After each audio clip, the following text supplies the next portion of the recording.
Hello again, and welcome back to the Portsmouth Comic Con podcast. I am your host, Luke Bugg, the Geek of Steel, and this is a double whammy episode as I got to speak with two of the guests that will be attending the con on the 11th and 12th of May. Roger Langridge is a cartoonist and writer, and I also spoke with Jordan Thomas, another writer. I had a lot of fun with these interviews, learning more about the world of comics, learning about their origin stories, finding out how you can turn your passion into a career. And I'm looking forward to meeting these guys at the event so I can ask them some more questions. We are getting closer and closer, and I can't wait for Portsmouth Comic Con this year. The guests are being announced. We've had some fantastic news so far, and more reveals will be happening soon. And it's just my favourite time of the year, and I can't wait for it to come back. But in the meantime, enjoy this episode of the Portsmouth Comic Con podcast with two of those special guests, Roger Langridge and Jordan Thomas.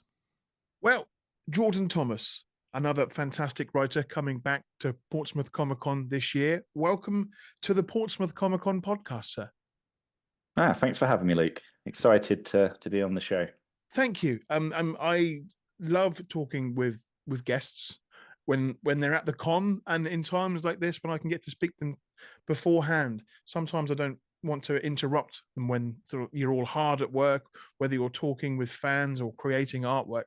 So in these little moments, it's fun for me to be able to sit down and talk with those people that are coming to the event. So Jordan, please share with the listeners and watchers on YouTube your origin story, as it were, sir. So I guess I got into making comics back in around 2018 when I started doing Kickstarter work. So I had a few stories in some anthologies, and then I did my first series, Frank at Home on the Farm, with a great artist called Clark Bint, who was actually a guest at the convention last year.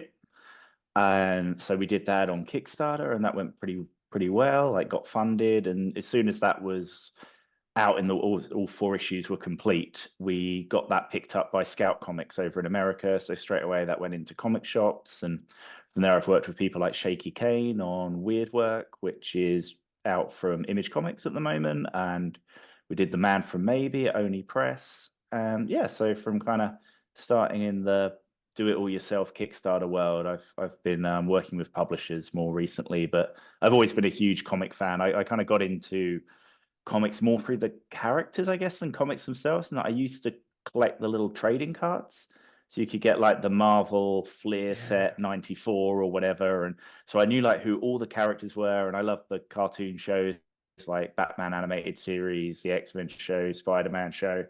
And yeah, I guess from probably around kind of 10 or 11, I had friends who started lending me stuff like Ultimate Spider-Man was coming out, and I remember 1602, Neil Gaiman wrote it. It's like the Marvel superheroes back in 1602. That was the first comic I ever got a pull list to have the shop start pulling it out for me.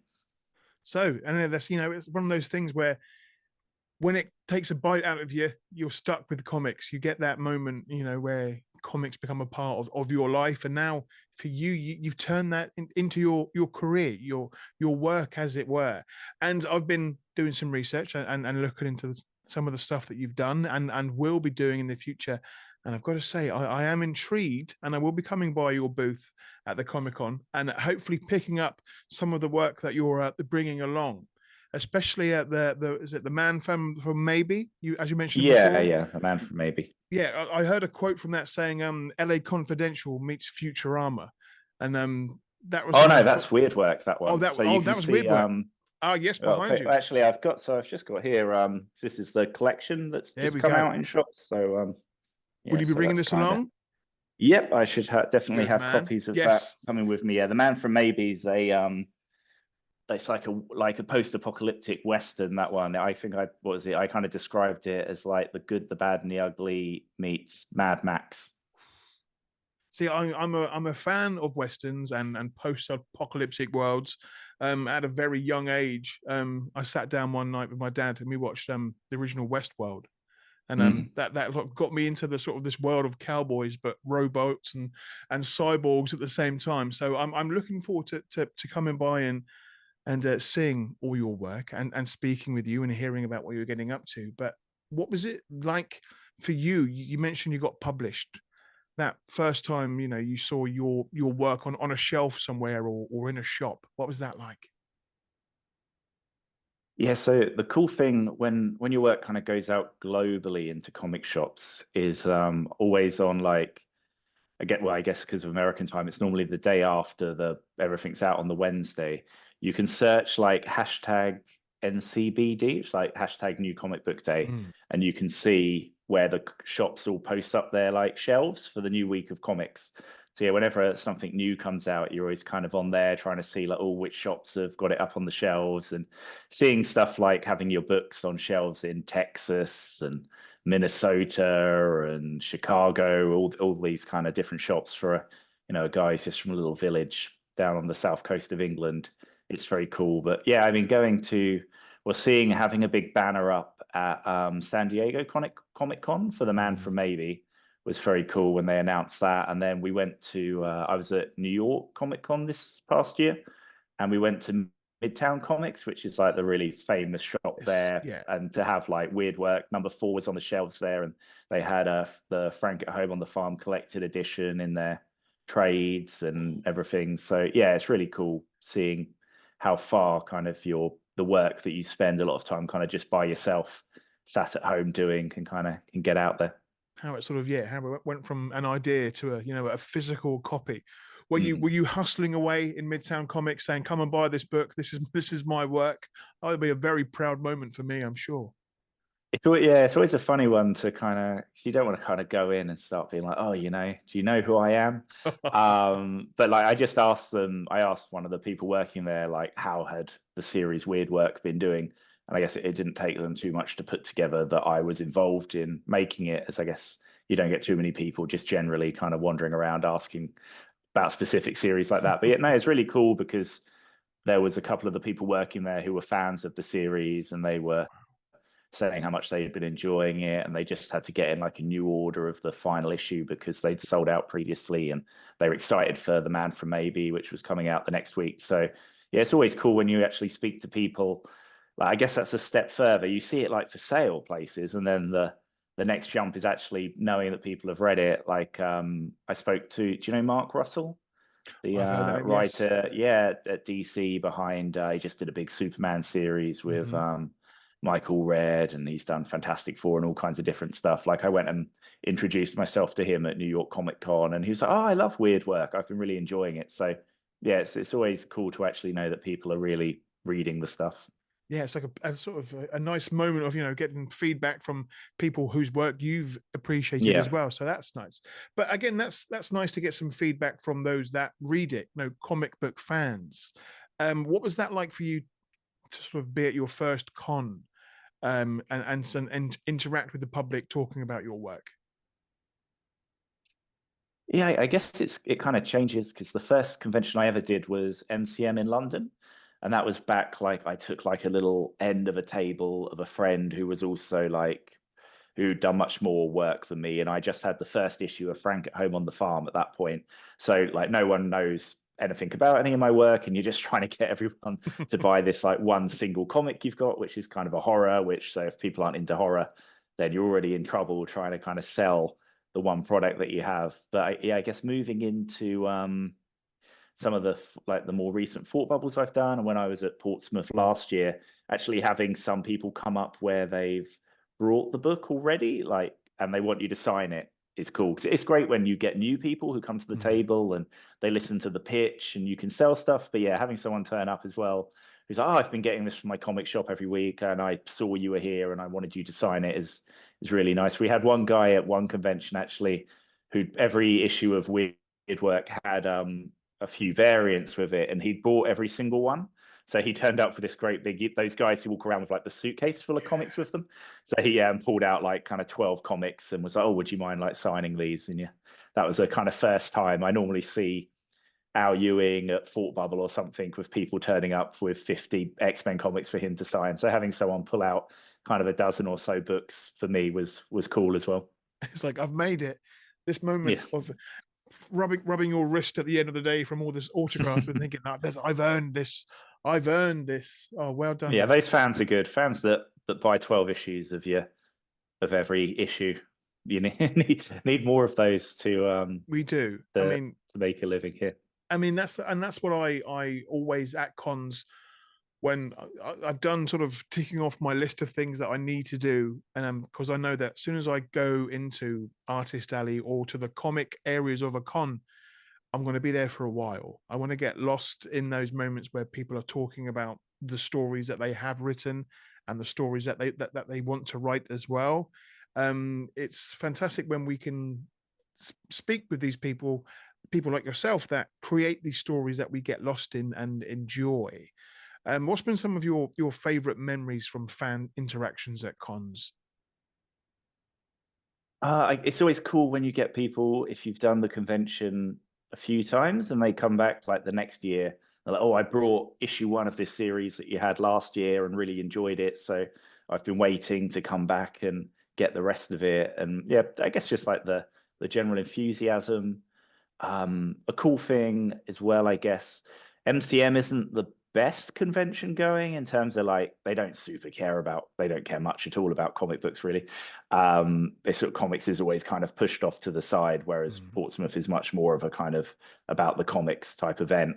But the one thing you do get with MCM is that because people go there for such different stuff, they're probably there to get photos with different TV show actors and see stuff about films, but they will often find themselves having wandered into the kind of the artist alley area where all the comics are for sale. So you do get some like a 20-year-old woman who might only have read a couple of comics, and she's asking you like, oh, I'm looking to buy some more comics, and if you could explain to me what you have, like maybe I'll get something. And so it's quite nice when you feel like you are selling to kind of new fans as well, who you're the same as any of the big names. They don't have a clue who is it? Jaime Hernandez was at that MCM that I was at. And so as far as this person's concerned, I probably seem more impressive than Jaime Hernandez, who doesn't have to put on that much of a display. He's Jaime Hernandez, and he can just sit there with a few Love and Rockets on his table, and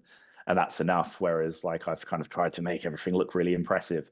And yeah, so catching people at conventions who are kind of new to comics and you're part of their entry point in is always a really good feeling.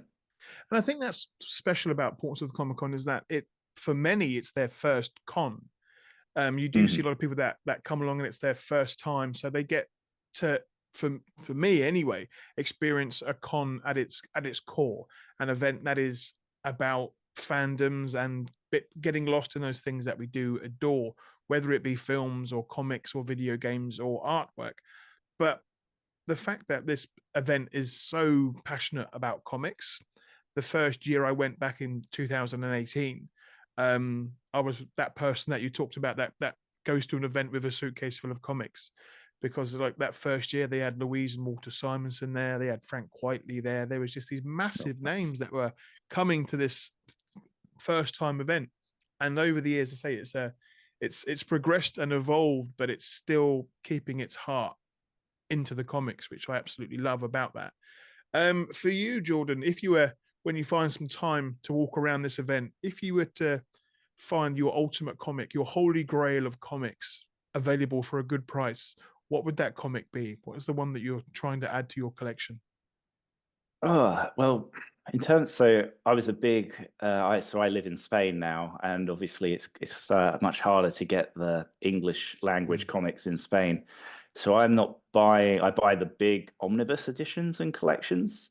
I've actually kind of got a couple of the things that I really wanted recently. I was a huge I am a huge Hellblazer fan, but the original Vertigo run. And I was looking for years just for issue 250, which was like a winter Christmas special. And I actually managed to get that. So I've got the whole 1 to 300 of Hellblazer. And I was looking for a long time for Fear Agent Omnibus #2, which was like out of print and always like 500 quid on eBay. And I managed to buy that direct off Rick Remender in a New York Comic Con. But I guess for me, it would be more like actually getting a piece for original art. Like you mentioned Frank Whiteley. If I could get any kind of original Frank Whiteley art, then that would be pretty amazing. I mean, it's on my list. That was one of my big regrets, that when he was there back in 2018, he did sign a lot of my comics and my books. I didn't ask for a commission, and it's one of those things you think, why didn't you do that? You know, it's one of those Hmm. big regrets. But hopefully one day that will change. But that's the thing. It was I've been going to cons now for many a year, but for me at first, when I first went, it was a bit, I didn't know how to sort of what to expect, what to see, or how to behave, as it were. But now, as I've been going to cons over the years, I've got a game plan. I know I've got to be there at a certain time. I've got to get this signed, and I've got to go and see this person and thank that person for that thing. What's your plan of action when going to a con, Jordan? I guess now that it's the job, most of my plan of action is trying to find new artists to work with, just getting to kind of meet people that I'm a big fan of. Like, I mean, the thing I really like about Portsmouth is it does have this kind of family atmosphere. It feels like a Mm, place that you can go with your kids, and it's got a nice kind of community feel. And last year I was only tabling on the Sunday, but we're kind of up in this top room, the guests. And I was next to Dave McKean, which was crazy, like just being kind of sat at the table, like with Dave McKean there, who I think sold out by about 1 p.m. and just went to go and see boats because he really likes the ships and stuff. So just put a note on his table, like, I've sold out.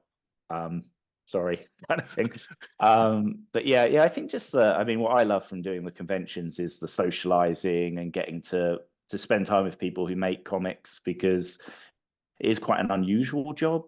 mm, So it's not something that you can really chat with a lot of people about. Like, even people who are fans of comics, I don't think they probably have much of an idea often what goes into making a comic. It's just like the kind of weird stuff you're always dealing with. So Portsmouth was really fun last year for getting to meet some new people. I was already, because I'm living in Spain, I'm friends with a lot of the Spanish guys. So I was already friends with Pepe Larraz before going. So me and Pepe hung out a lot, which was really nice to get some time with him, as he's got quite a young child. So he's less free to kind of meet up for a drink or anything these days. But yeah, I met people like Anna Morozova, who's lovely, who I've become friends with. Lou Stringer, lovely guy. Like, so yeah, I really like the atmosphere of everyone kind of being friendly, and it doesn't have that, like when you get some conventions where it feels like they take the big names and they put them in a whole different area, and you're kind of kept away from them, whereas like getting just to be at the table next to Dave McKean and have like a chat with him for 15 minutes whilst it's a bit quiet, and kind of when everything was wrapping up at the end of the day and everyone's a bit chilled, like Alison Sampson came and sat over at my table and chatted to me about like all kinds of crazy experiences she'd had in comics over her kind of 15 years working in the industry. And we all went out and got some drinks together and stuff at the end. You've got Esad Ribic there, who I'm a huge fan of. He's going through pints and whiskeys and things like there's no tomorrow. And getting to kind of hang out with Esad Ribic and talk about like international politics and things. So he's a very intelligent guy. Was not something I could ever imagine doing when I was reading his forerun with Jason Aaron back when I was like 22 years old or something. So yeah, it's great getting to really spend time with people whose work you admire a lot, and getting to kind of make friendships, as you do find that then you end up at cons together again in the future. Like, and you kind of, yeah, you build these kind of funny, almost like holiday camp style friendships as you go to these events. I love that Comic Con summer camp. Now we're talking. Now there's money. There's an idea in there somewhere, Jordan. But I get that. I mean, yeah, it is a very community based event, and as you said, it's fun for families. It's fun for those that travel again from places around the world to come and work, but also meet up with fellow creatives whilst you're there and working. And I'm, as I said, I'm looking forward to coming along and listening to panels and listening to people talk about the work that they're so passionate about, including yourself, Jordan, because I've had a wonderful time talking with you today, and I'm going to be looking forward for you to suggest some more stories from your table when I come and see you on the 11th and 12th of May. But what is next for you, Jordan? What can you tell me about, or not tell me about? What are you up to? So there's going to be, by the time this is released, there should be an exciting announcement for the next series I've got coming out from Mad Cave Studios. If you've heard of Mad Cave, they're a very cool new. They've been around for a while, but they've really been kind of cranking up recently. They did a great book by Dan Panosian, and there's a lot of cool talent working there. They just got the Dick Tracy license, the Flash Gordon license. So I've got a book coming out from there called Mugshots with one of my best friends, actually. We've been friends since we were about 11 years old, called Chris Matthews, who's always been the most disgustingly talented person I've ever known. One of those guys who's just really good at everything straight without having to try, and yeah, always does amazing. But it's a proper crime noir book in the kind of Darwin Cook, Parker series style. Wow. And I think it's the best thing that I've ever written. And Chris's work on it's been absolutely insane. It's set in Brighton, so hopefully that doesn't cause any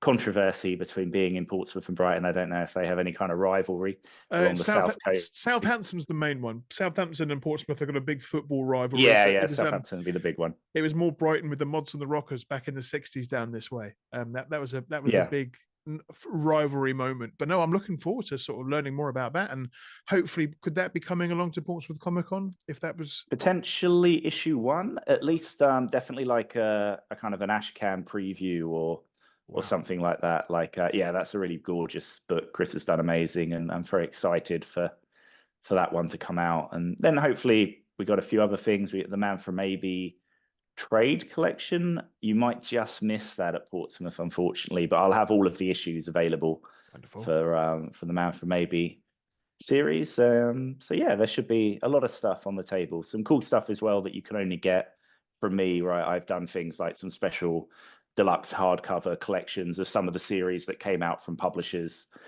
which aren't actually available in shops. So yeah, there should be some cool things on. Good. I do like some exclusives, but you've definitely sold me with this Darwin Cook aspect and this film noir of this one that you're going to be coming out next. It's going to be interesting times for you, and I'm looking more forward to hearing more from you at Portsmouth Comic Con, Jordan. In the meantime, where can people find you online, sir, and learn about what you're getting up to next?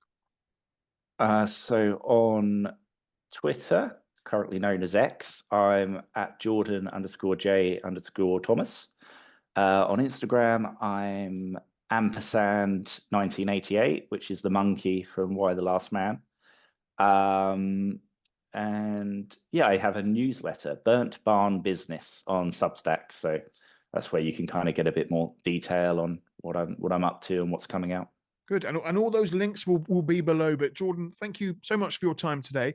Thank you for traveling all the way from Spain to Portsmouth Comic Con for the 11th and 12th of May. And I look forward to speaking with you more soon. Brilliant. Really nice to meet you, Luke. Thanks a lot. You're welcome.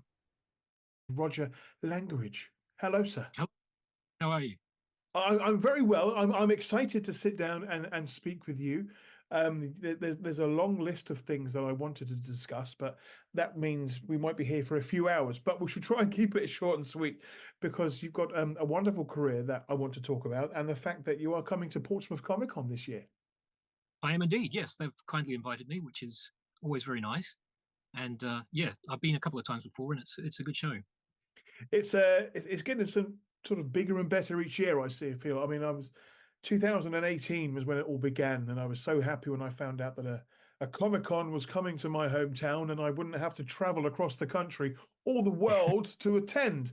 And they're doing some great things, and they seem to be growing and evolving each and every year. So thank you for coming back.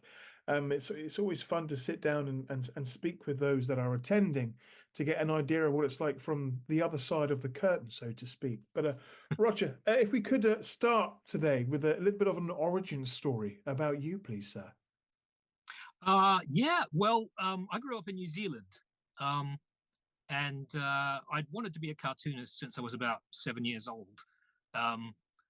What actually happened was a teacher asked the class to draw a comic strip and handed us all these strips of paper, and everybody was doing their little 4-panel comic strips. And I ended up doing like 16 panels on each side of the paper. I just found my things in my head, and that was the moment I decided I wanted to be a cartoonist when I grew up.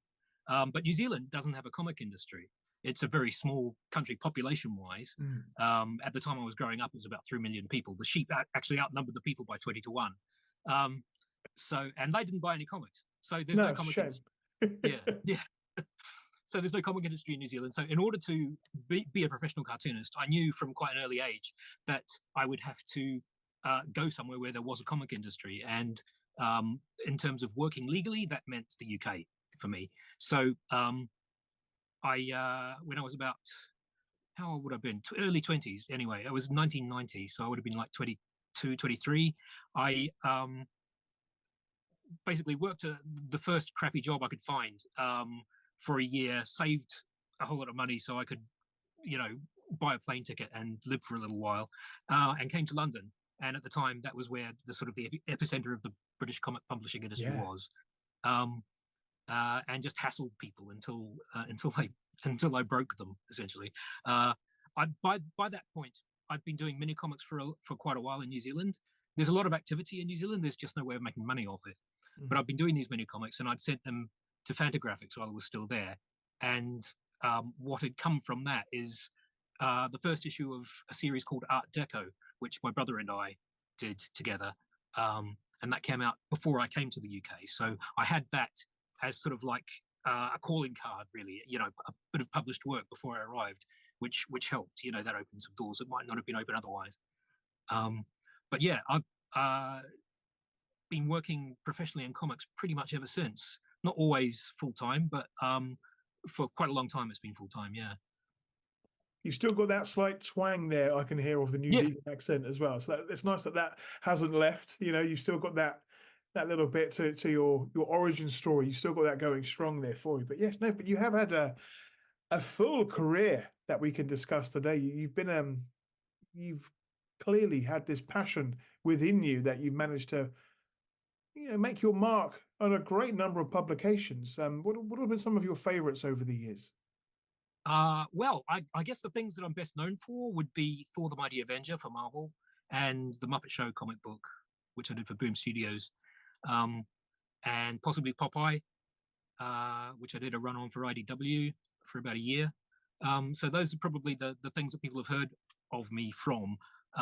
But I've also done a whole lot of my own projects over the years. I did a series called Fred the Clown, which I self-published, and I've done a graphic novel called The Iron Duchess, starring the character, which Fantagraphics published. And I did a series called Snarked for Boom Studios, which was sort of my take on the works of Lewis Carroll, sort of an unofficial sequel, starring the Walrus and the Carpenter.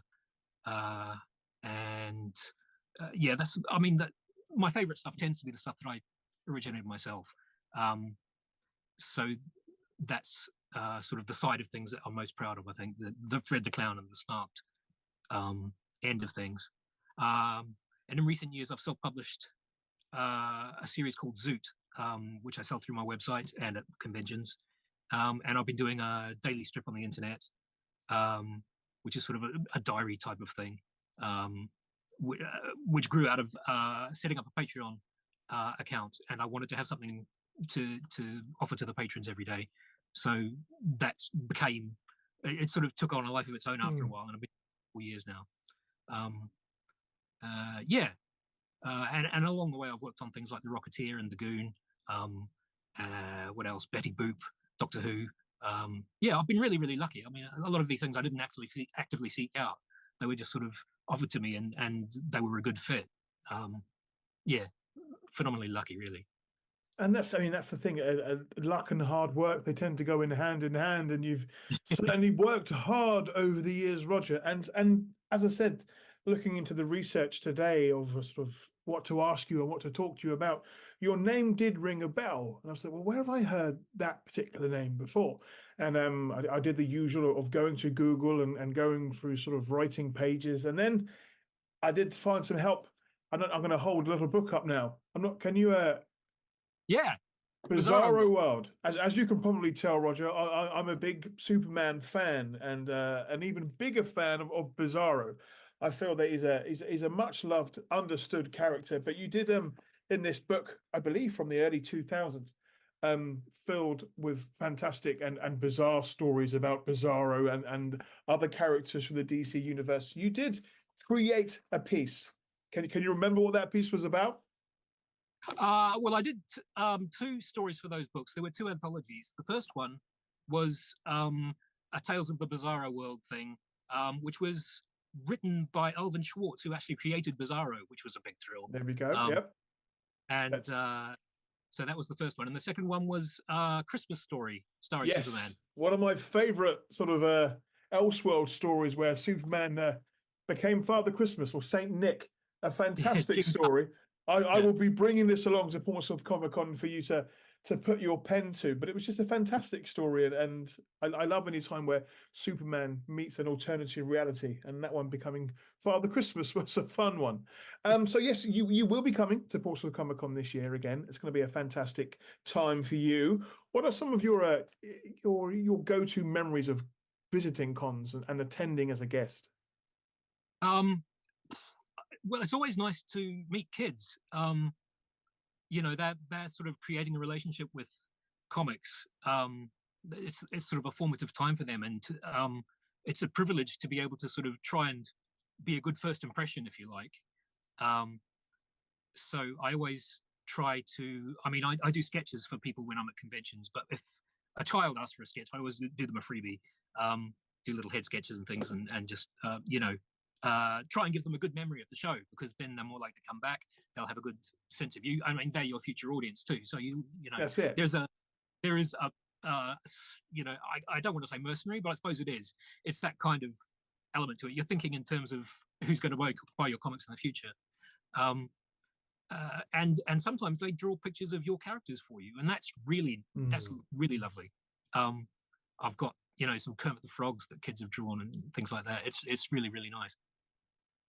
I mean, I think that's one of those wonderful things that I do see at cons. It's whether it's a young person or a child's first time to an event. I was grateful enough that I visited Portsmouth Comic Con quite a few years ago with one of my younger nieces, and she was just blown away by all the artists in Artist Alley. She spent all of her time there just speaking with creators and writers and learning that her passion could perhaps one day become a career.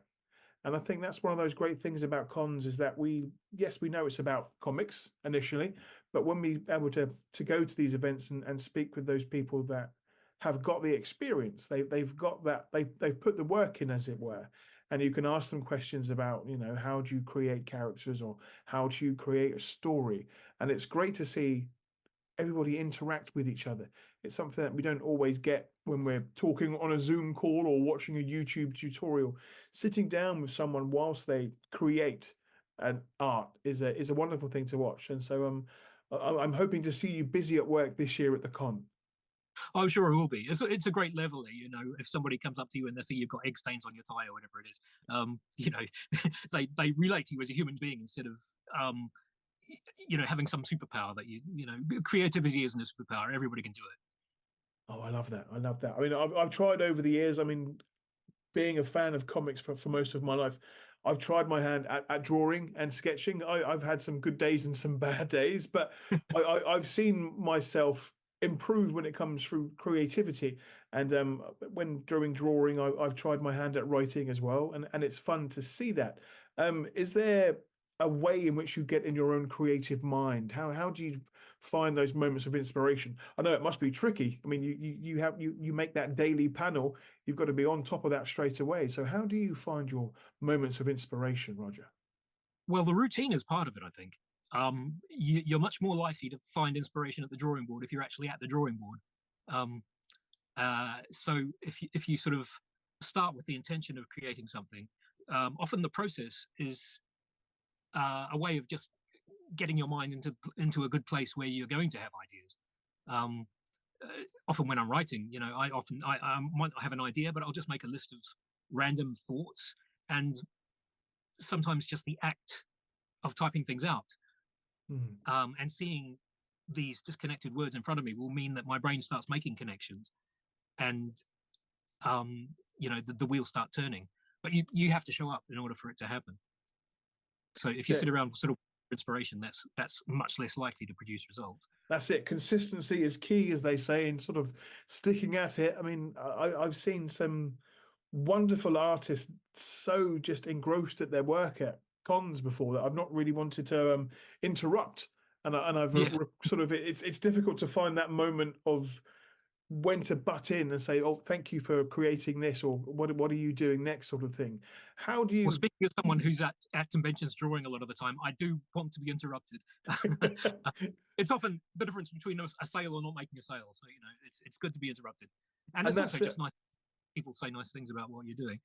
And that's what I do like about it. It's that moment where you can thank those people for creating the stories that we can escape to, that those stories that bring us joy.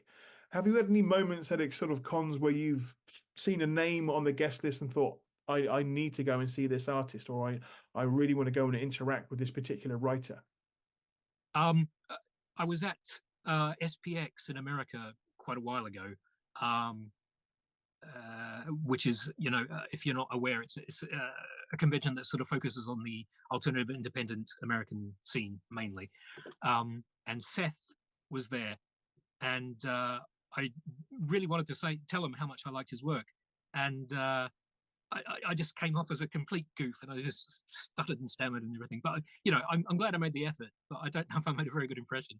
And Kim Deitch was another one.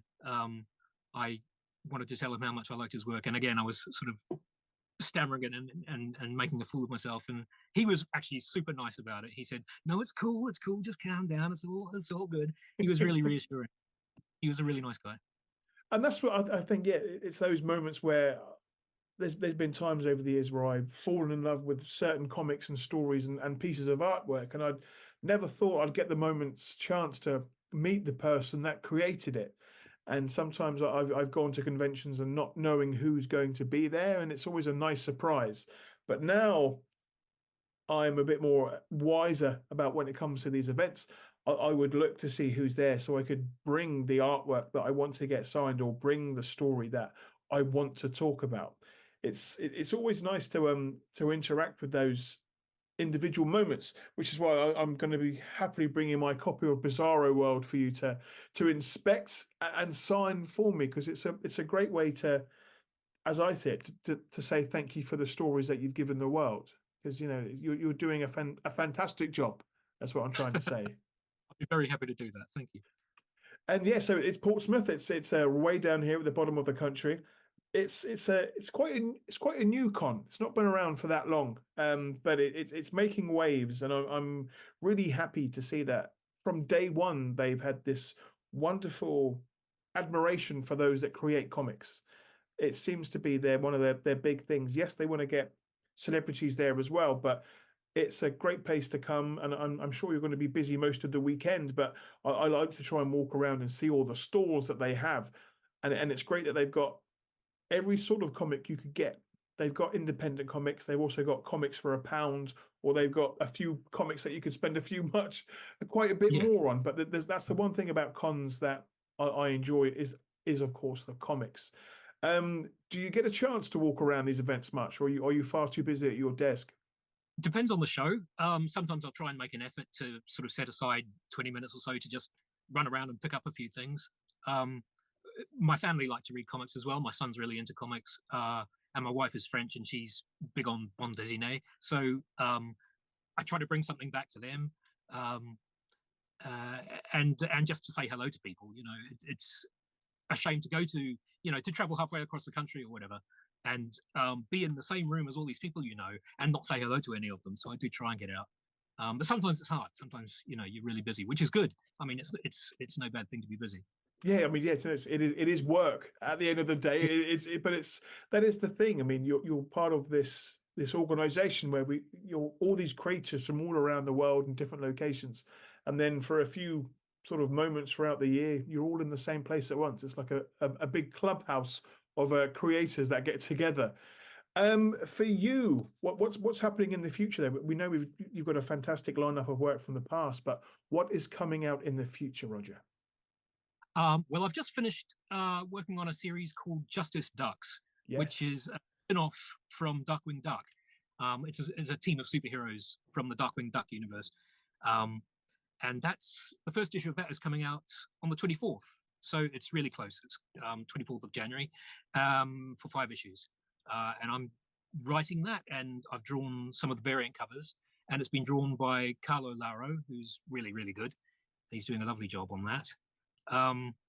And later this year, I've got a graphic novel coming out, published by First Second Books, on the Prohibition era, and that's part of the History Comics line. That's coming out in October, and it's written by Jason Viola and drawn by me. So that's coming up. Yeah, I think that's the stuff I'm allowed to talk about. I've got some other stuff that's okay. Fair enough. We won't get in trouble with the bosses. But the Prohibition era, it's a subject that I was quite fascinated with in school in the history lessons. How are you? Is that going to be sort of for a younger audience, or is it going to be sort of a fictitious tale? I mean, no, it's a historical book. It's a history of the era, and the history of essentially America's relationship with alcohol. So the narrator is John Barleycorn, who's from political cartoons of the early 20th century and late 19th century. He was like the symbol of alcoholism, and it takes you through from the very early days, right through the Prohibition era and up to the present day.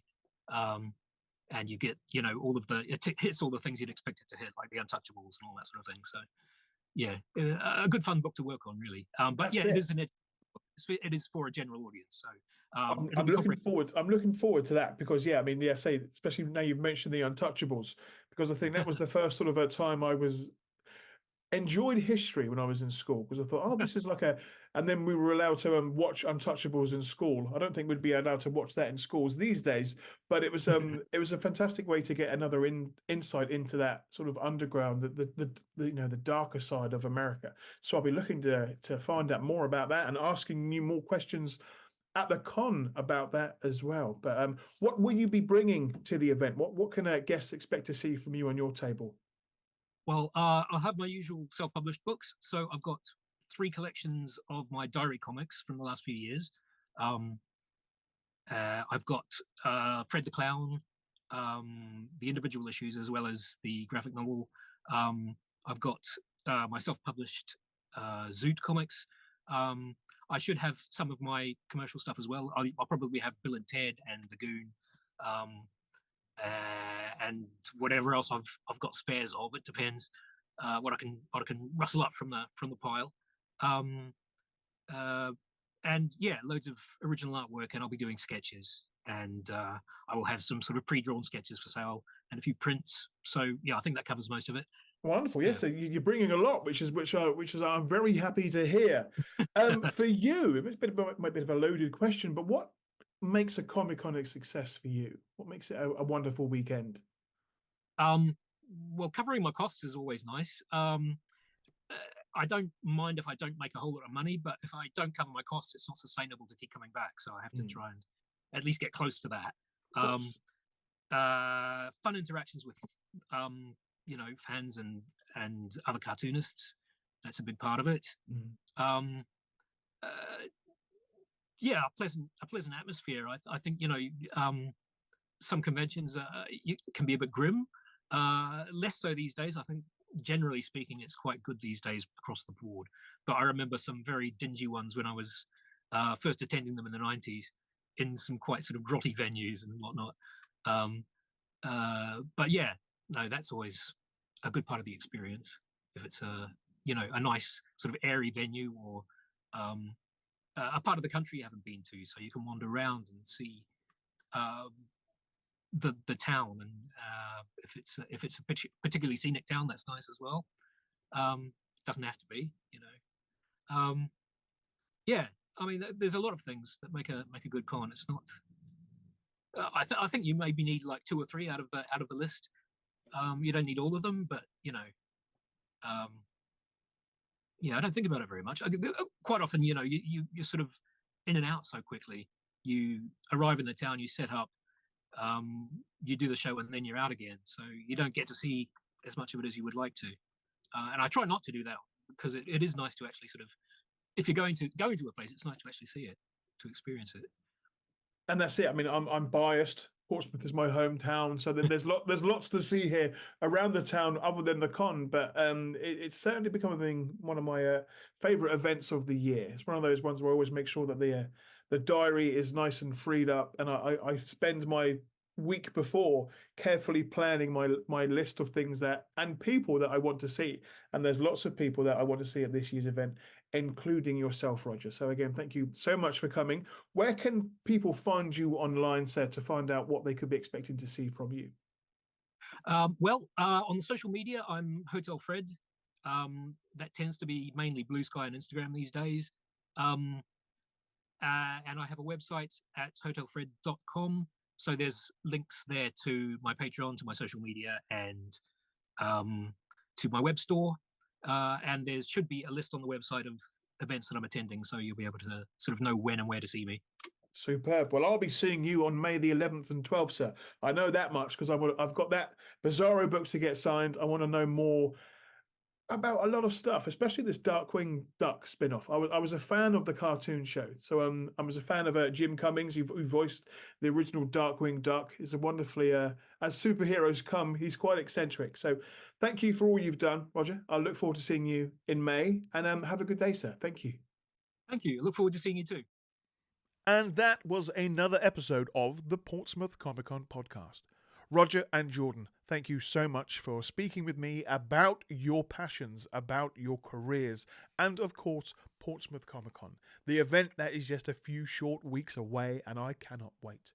Tickets are still available at portsmouthcomiccon.com, and they are selling quickly, so don't forget to get yours. I can't wait to be there to take it all in, to see the cars, to see the cosplayers, to see the comic writers and special guests that are still being announced now. It's getting closer and I can't wait.